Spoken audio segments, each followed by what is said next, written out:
In preparing for the lesson, I did a little bit of rearranging in the booklet here. So I just want to recap something with you before I read, and then I'm going to show you what I did here.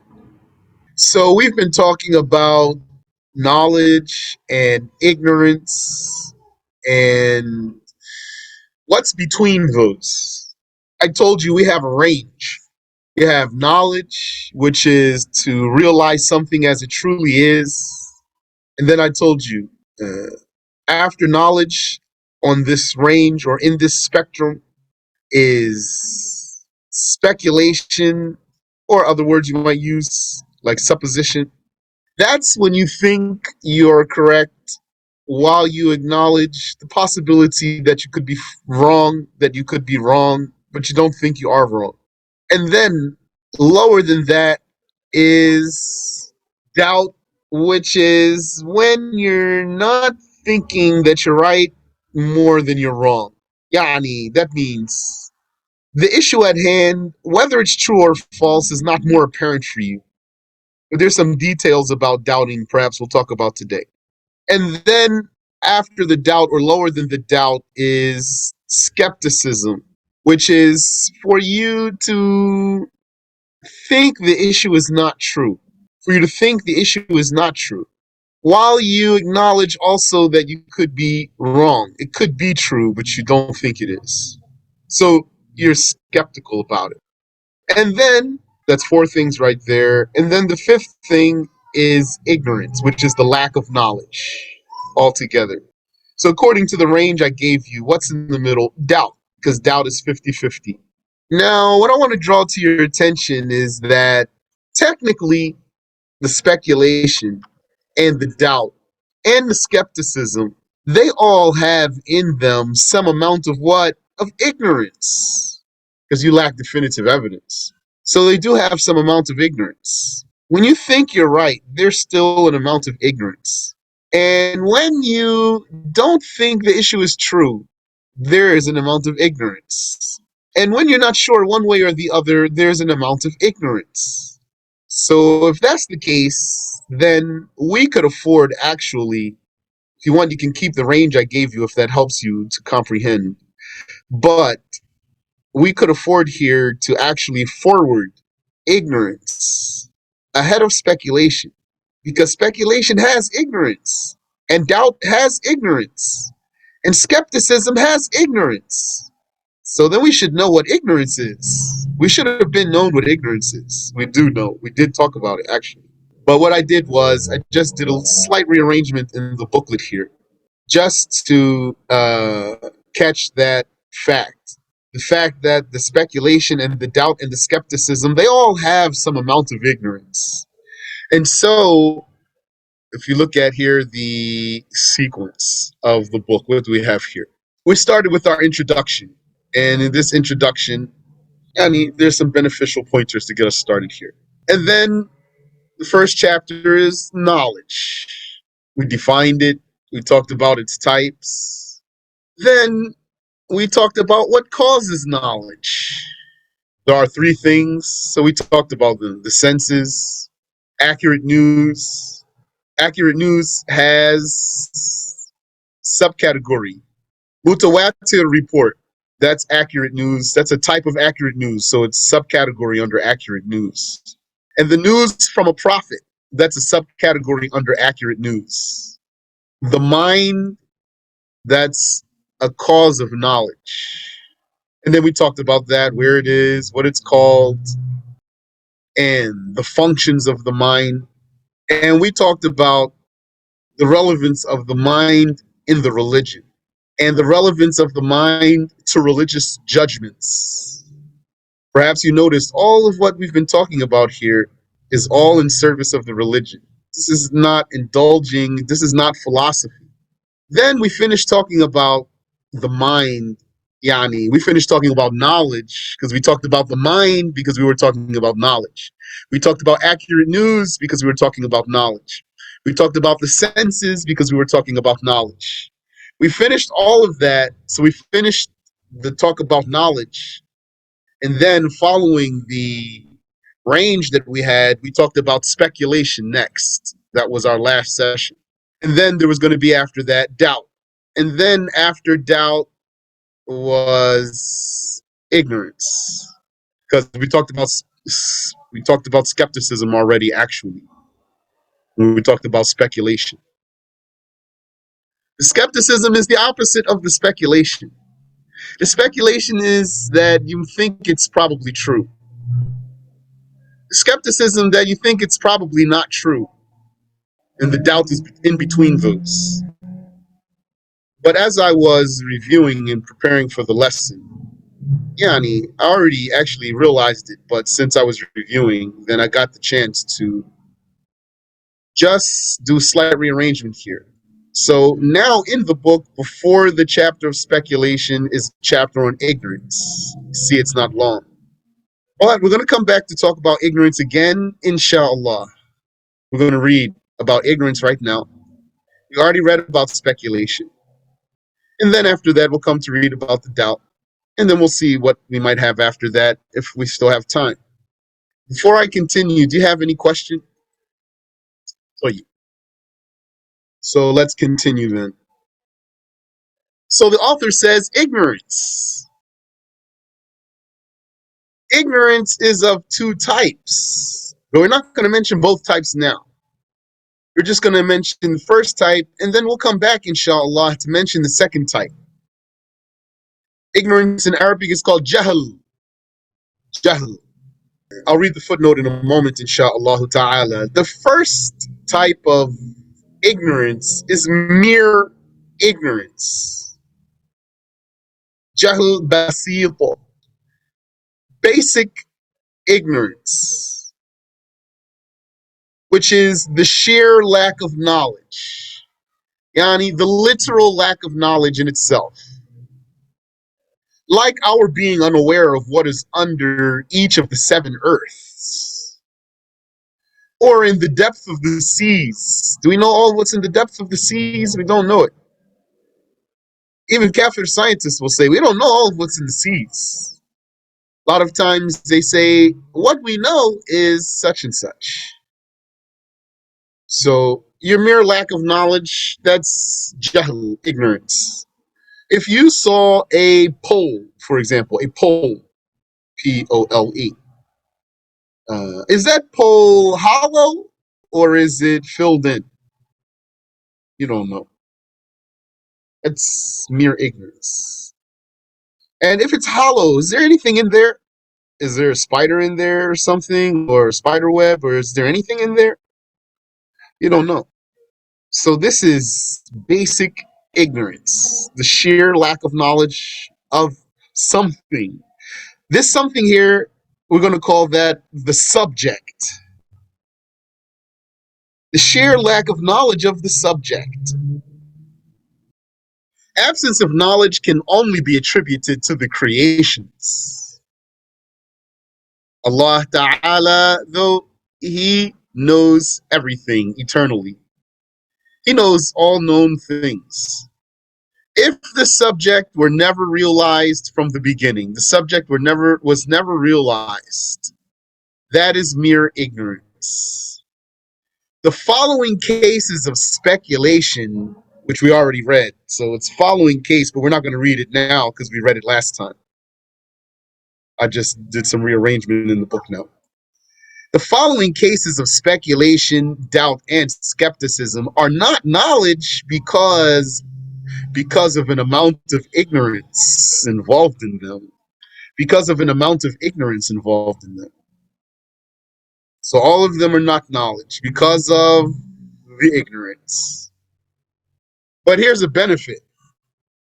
Jahl in Arabic can mean misbehavior.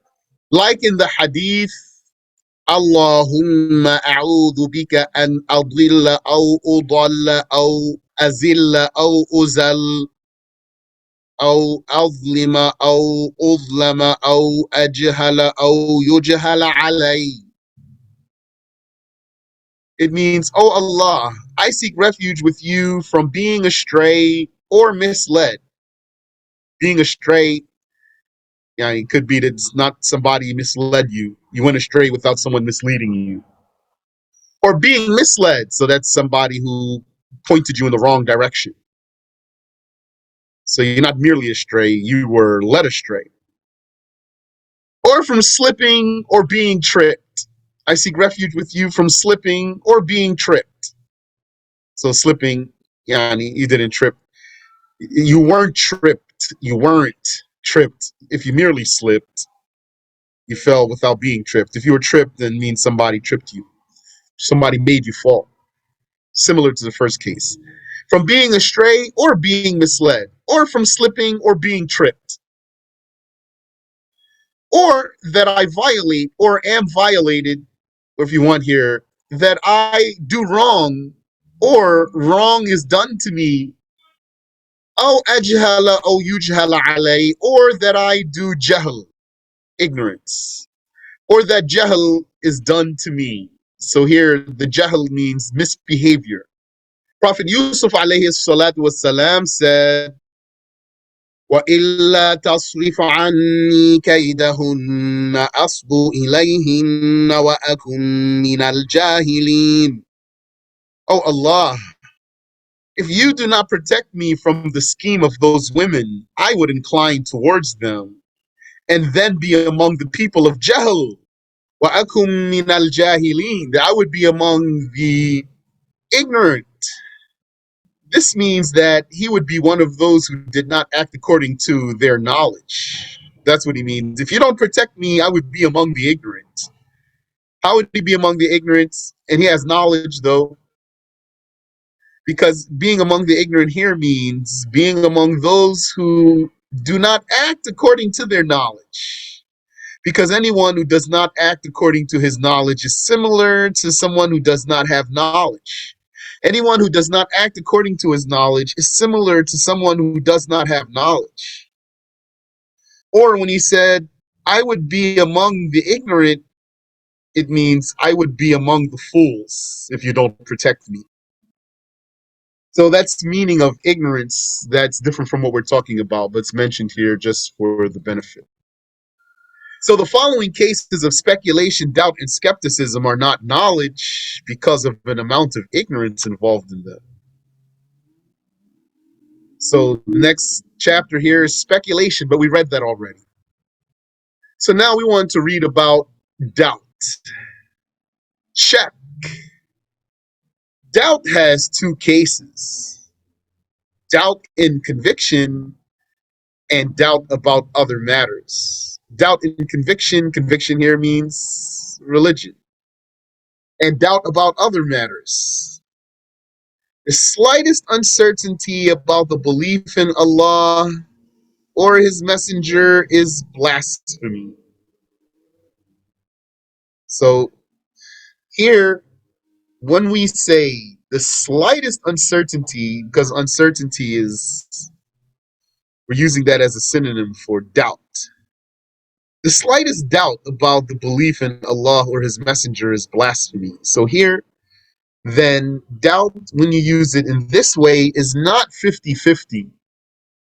If you go back to the range that we established at first, and we put doubt in the middle, because it's not more one way or the other way. So knowledge was at one end of the spectrum, ignorance was at the other end of the spectrum. Right next to knowledge was speculation, and right next to ignorance was skepticism. So that's 4. And then in the middle is doubt. So it's not more one way or the other way. That being in the middle here, 50-50, is not what we're talking about now. Or in other words,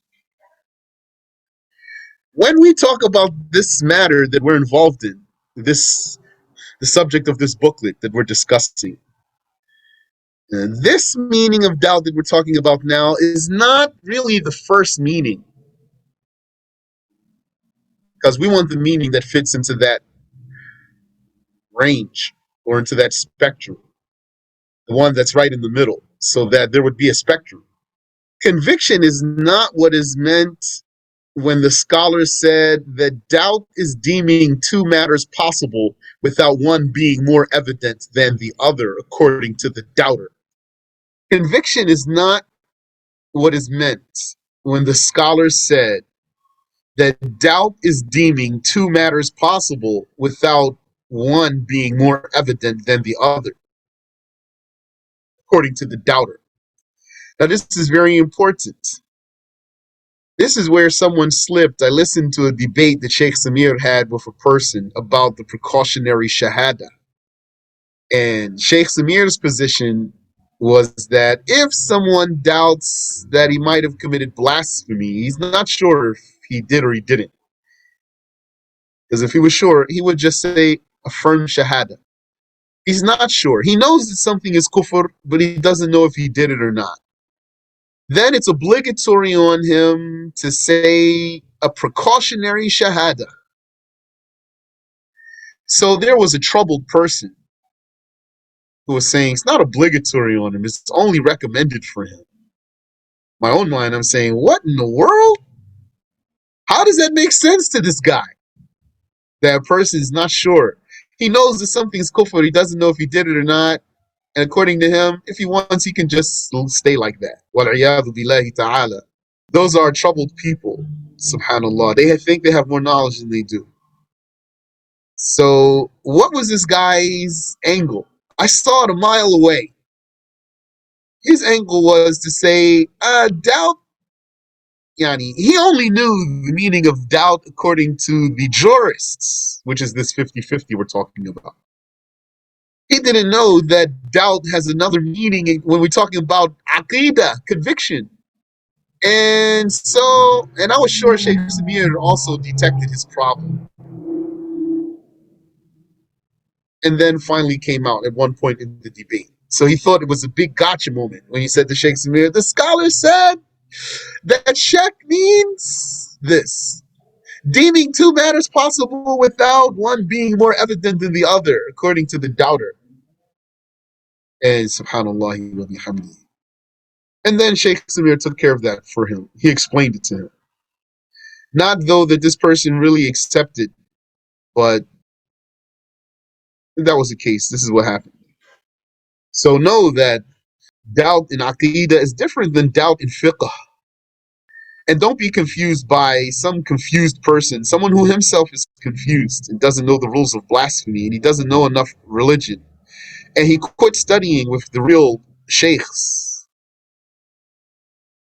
for one reason or another. And then he preferred to read books because he thought that he was qualified to start doing that. And he got himself some flimsy teachers. So this second meaning is what we want to focus on. That doubt is deeming two matters possible without one being more evident than the other, according to the doubter. So what does according to the doubter mean? It means it's relative. You might have a doubt while the other person has a speculation and the third person is skeptical. The fourth person has knowledge and the fifth person is completely ignorant. Therefore, the equal uncertainty about the confirmation or negation of Zayd's standing is doubt. Someone said Zayd is standing, and you don't have any definitive evidence that he is.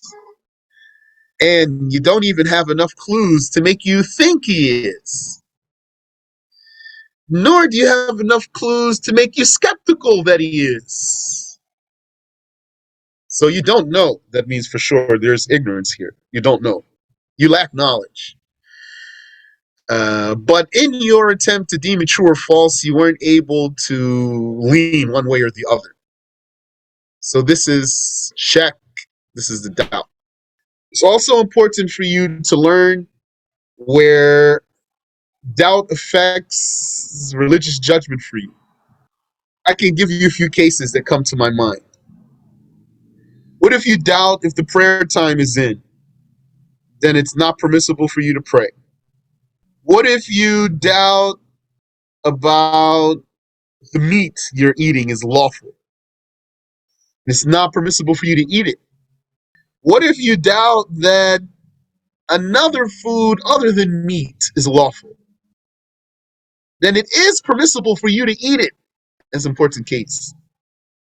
You doubt that a food other than flesh is halal or haram. Like, for example, you doubt, do these chocolate chips have pork in them? Does this bread have in it some lard? You don't know. But what you're dealing with is not flesh. Or I'll give you another example. You doubt, is this ramen flavor packet that says flavor, chicken flavor, does it have haram ingredients? Or is just something that's imitation of chicken flavor? Then this is not flesh. This powder is not flesh. So you can eat it while doubting about it. That's permissible. What if you doubt if you broke your wudu? If you doubt if you broke it, then you say, I still have wudu. What if you doubt if you made wudu? What if you doubt if you made wudu? Not you broke it, you doubt if you made it. Then the judgment is that you don't have wudu. So is that the case if the ingredients are clearly listed? Uh, yes. But pay attention here to what I'm saying to you. I didn't say you can eat it if it's not meat and you know there's something haram in there. I usually have to clarify this. It seems when I explain this judgment to people more than one time, it sounds like I'm saying, for some reason, though I'm not saying it, sounds like I'm saying to some people when I say if you doubt, that it means if you know. It doesn't mean that. So if you doubt, not if you know, if you doubt that there's haram ingredients in this non-meat food, then it's not haram to eat it. If you know there's a haram ingredient in this non-meat food, then it's haram to eat it. So your question is, even if the ingredients are there, yes, even if the ingredients are there, because it's possible that a person would read the ingredients and doubt about them. It's possible. Like the example I gave you. The example I gave you was, it says chicken flavor. And I had this conversation with a brother. I think this is a good example because he was like, I don't know. I don't know if you're telling me what's right here. I didn't even give the example that they said chicken fat.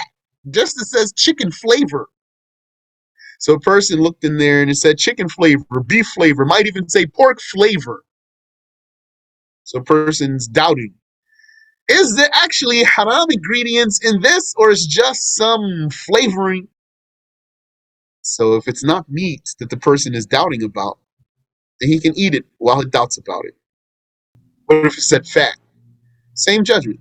If you're doubting, then you can still eat it.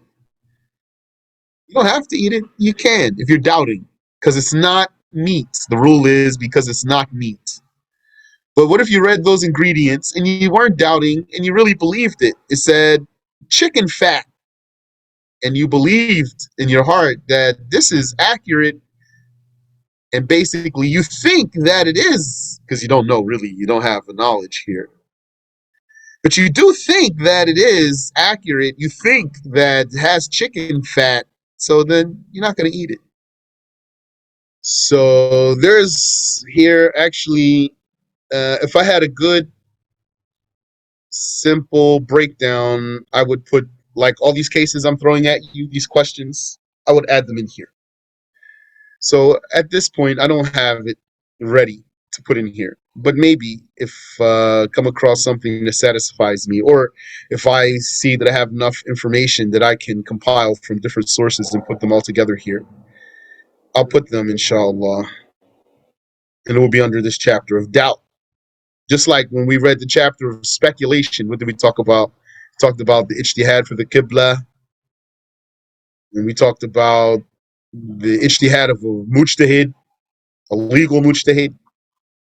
There is a topic in the books of fiqh called tarhu shak.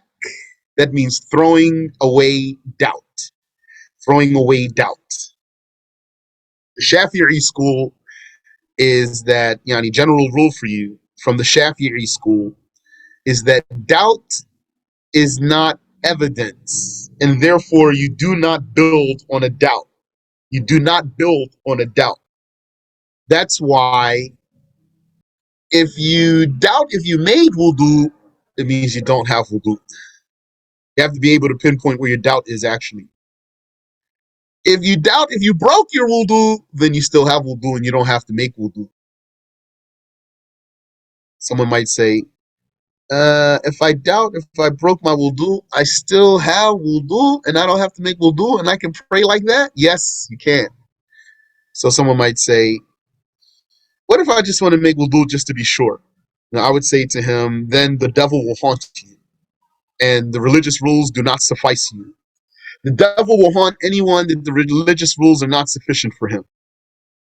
Because then once the devil sees that you're going to throw this rule away, you're willing to throw this rule away, which is to throw the doubt away. In other words, once the devil sees that you're willing to keep your doubt and build on your doubt and work according to your doubt, what do you think he's going to do to you? He's going to throw doubts into your heart all the time. And you're going to wind up washing your face 10 times, saying Allahu Akbar 10 times, start your prayer, etc. Saying your shahada 5 times a day, thinking you committed kufr all the time. SubhanAllah. And there's evidence for this rule, which is the hadith of Al-Bukhari, that the Prophet sallallahu alaihi wasallam received the complaint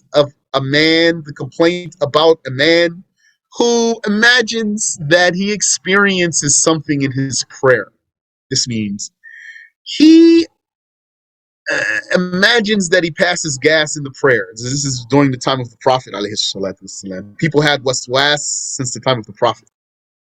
It's not something special to us. So they complained to the Prophet sallallahu alaihi wasallam about this man who imagines that he experienced something in his prayer, meaning passes gas. So the Prophet sallallahu alaihi wasallam said he does not interrupt his prayer and he does not move from his spot unless he hears a sound or smells a smell. Unless he hears a sound or smells a smell. Because why is he doubting? He's doubting because as if he felt a bubble. Maybe, did he feel a bubble? Did something come out or not? So the Prophet ﷺ is guiding us here. This, which is causing the doubt for you, ignore that. Rather, go by something that is stronger. If you hear the sound, then you know. If you smell the smell, then you know. Otherwise, you're just doubting while you're in your prayer. And the rule is, Shafi'i is explaining, the rule is you don't build on a doubt. You don't take a doubt as an evidence. So then the Prophet said, he does not interrupt his prayer and he does not move from his spot. He ignores this doubt here, he throws it away. So if you doubt that you prayed 3 rakats or 4 rakats, you say, I prayed 3. Because what you're actually sure of is that you prayed 3. When we say, if you doubt if you prayed 3 rakats or 4 rakats, this means really you're sure you prayed 3. See how you have to be able to pinpoint where your doubt is. That's important. Sometimes you need to think about it to be sure, where is actually my doubt? If you're doubting whether you divorced your wife 2 times or 3 times, this means really you're sure you divorced her 2 times. And that third one, you're doubting about it. So what's the rule? You throw the doubt away. So you say, I only divorced her twice. And let me give you a beneficial rule before I move on.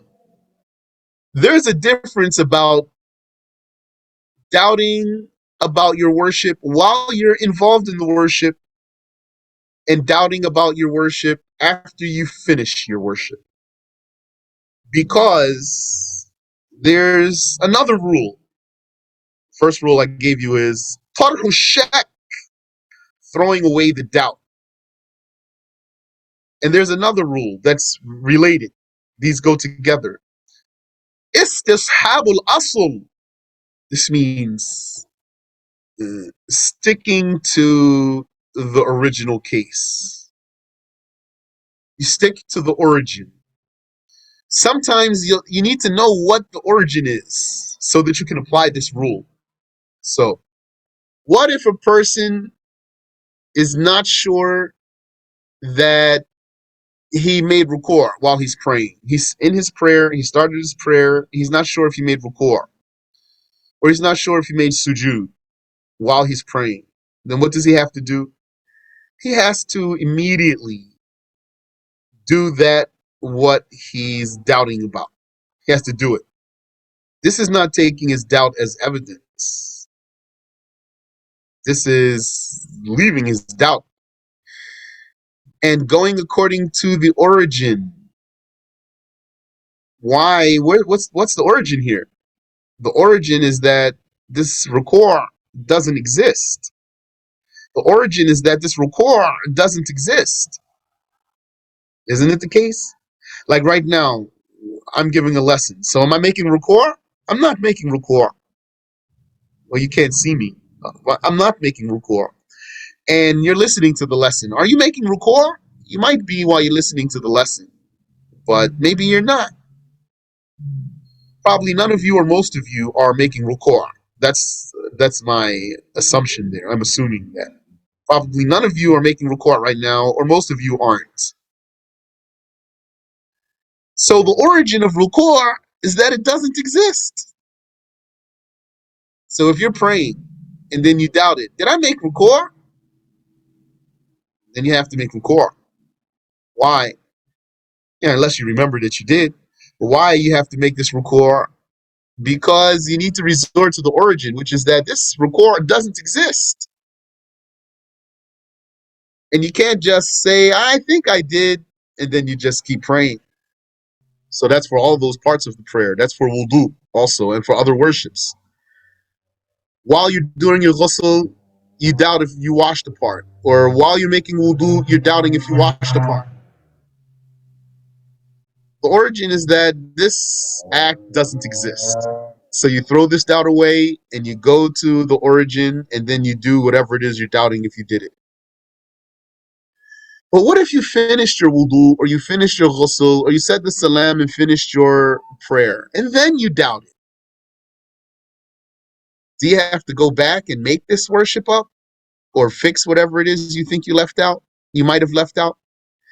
The answer is no, you don't. Why? Because now you have a different origin, which is that you wouldn't have said assalamu alaikum to finish your prayer had you thought that you didn't complete it. And you wouldn't have, for example, walked away from the sink after the wudu had you thought that you didn't finish your wudu. You wouldn't have stepped out of the shower, for example, had you thought that you didn't complete your ghusl.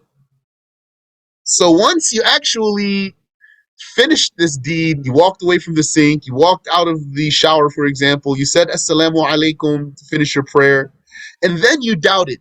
Now you don't have to go back and repeat anything. Rather, you throw this doubt away and you stick to the origin.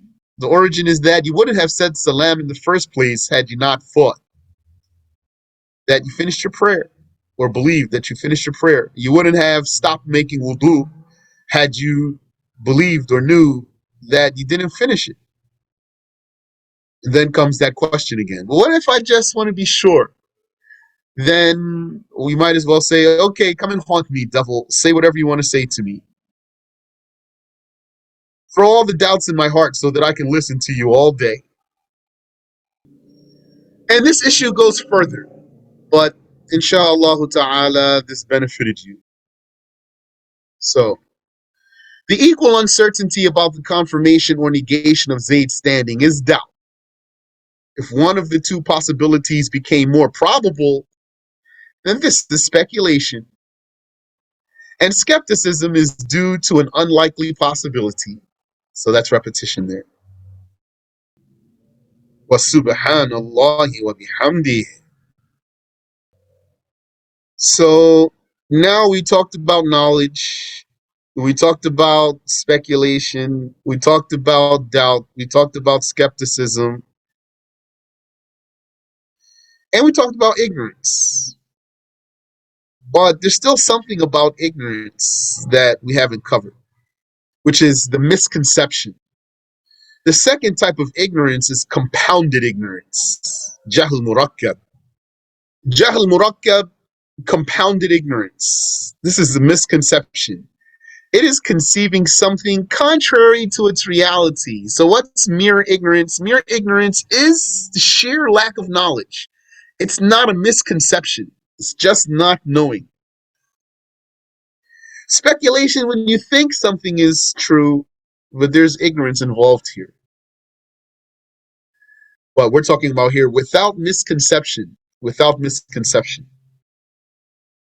And doubt is when you're not sure either way. Yani, you're not more inclined either way, rather. Let me take the word sure out. You're not more inclined either way. And skepticism is when you think it's false, though it could be true. There's ignorance involved in all of those, and until there's no misconception. There's just an amount of ignorance. Misconception is conceiving something contrary to its reality in the first place. Like what? Conceiving the human as a neighing creature. Conceiving the human as a neighing creature. What's a neigh? What does neigh mean? The neigh is the sound of the horse. So someone believed that a human was a neighing creature, then he has a misconception. Also, believing that the eternal one is a body, that's a misconception.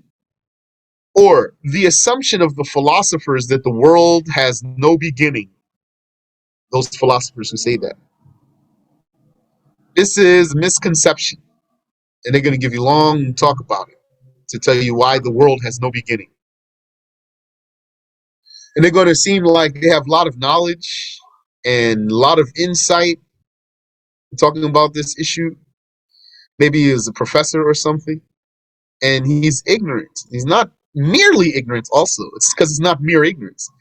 So he's ignorant and he's not merely ignorant. He's ignorant without being merely ignorant. Rather, he's ignorant due to a misconception. He has mutated ignorance. If a subject were realized differently from its reality, then that ignorance is compounded. Because there are two types of ignorance involved. Ignorance of the conceived issue.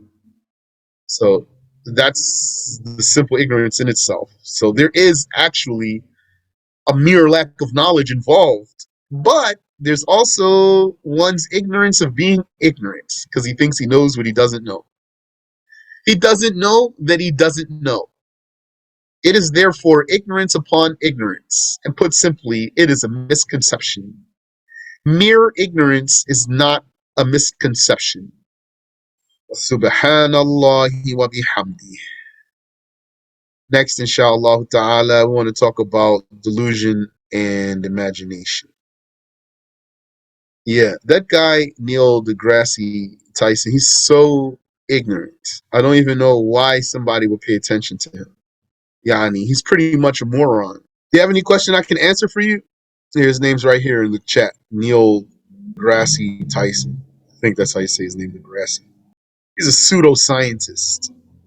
This guy was arguing for a person being the gender of his choosing, whatever he identifies as, which is one of the stupidest arguments that any person could make.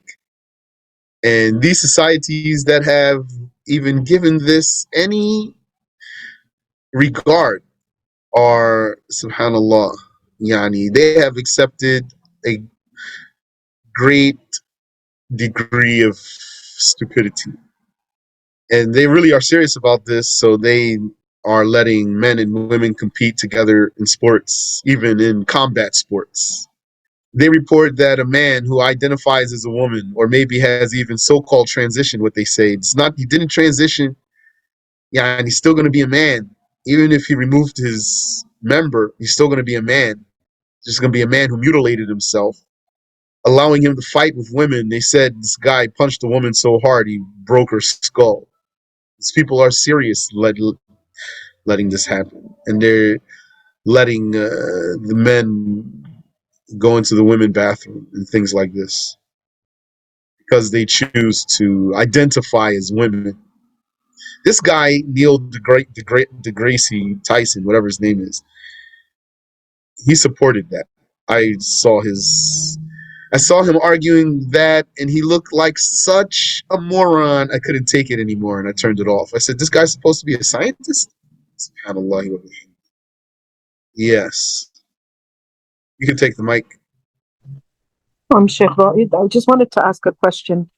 Yes. I don't know if it's worded that way in the English, but I asked one time a sheikh about the doubt, and he told me in Arabic, مجرد الاحتمال الثاني. He's talking about aqidah. Yes, I understood that. Yeah. So is that how it's worded in the English that you translated?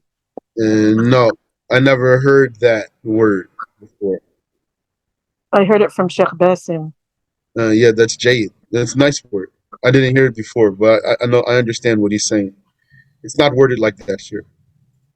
Okay, then I have another question for you. When you said the compound, I've taken an Arabic before, but can you just repeat a little bit of the meaning that you mentioned? Allah yubarik feek. Yeah, compound ignorance or compounded ignorance is when a person is ignorant and he's ignorant of his ignorance. When a person is ignorant of his own ignorance. And therefore, he has a misconception. This means that he perceives something contrary to its reality. It wouldn't have been compounded ignorance had he merely recognized his lack of knowledge and stopped there. And he simply says, I don't know. Then he's just merely ignorant. Is that clear? So an example is believing that God is a body or believing that the world has no beginning. That's compounded ignorance. So, Sheikh, assalamu alaikum. Wa alaikum assalam. This is the person who's ignorant, but builds on top of the ignorance. Yes. Yani, if you want. Not just he builds on top of it. This is what the scholar said.